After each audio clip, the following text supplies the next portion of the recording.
more than likely you would claim under the QBCC, assuming it's Queensland, policy, and they would actually engage a new builder to complete those works on your behalf.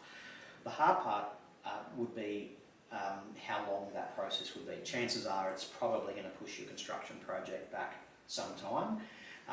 The short answer is you've got to find a new builder, but typically the QBCC would more than likely be involved in that process. It wasn't like you'd have to go around to open homes or display homes and find a builder, but more than likely QBCC would be involved in that process for you. And as I say, touch wood, I haven't had it happen, and touch wood won't ever. But so you can do that. The other time, something we've had before where people have started to build themselves, but they've run out of money. It's very difficult to obtain finance on a partially complete property. There are funders that do it, but obviously be mindful they're charging a higher rate. They've got to make money somewhere. And correct, but typically that loan might only sit for 6 or so months, so they charge a high fees, higher rate, with a view that you'll get out of that loan as soon as your house is complete and move to a more traditional funder. But there are options, but yeah, I think it's something we'll see. And importantly to note too, a lot of builders are now putting clauses in that they can up the prices in line with CPI. So traditionally a fixed price contract was a fixed price contract. I hope I didn't skip ahead on one of the questions there. But a fixed price contract, if it was 200 grand to build, but now they're putting clauses in that says, hey, we can put that up by 10%, 20% or whatever, or in line with the cost of material purchases, or if it hasn't been done by a certain time frame.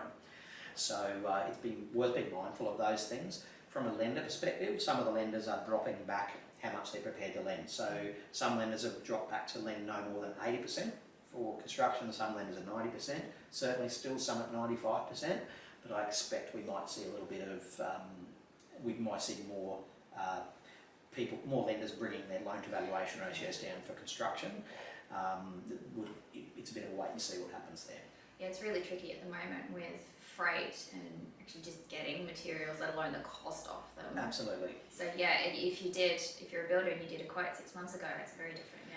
And look, I'm in two minds. If you're a builder, what do? Do you say, well, I've signed I've offered a price, I'll stick to it, but then I'm going to go bust? Yeah. Or do I say to my client, well, hey, rather than do that, I'm going to need to charge you more, but at least I can finish your job.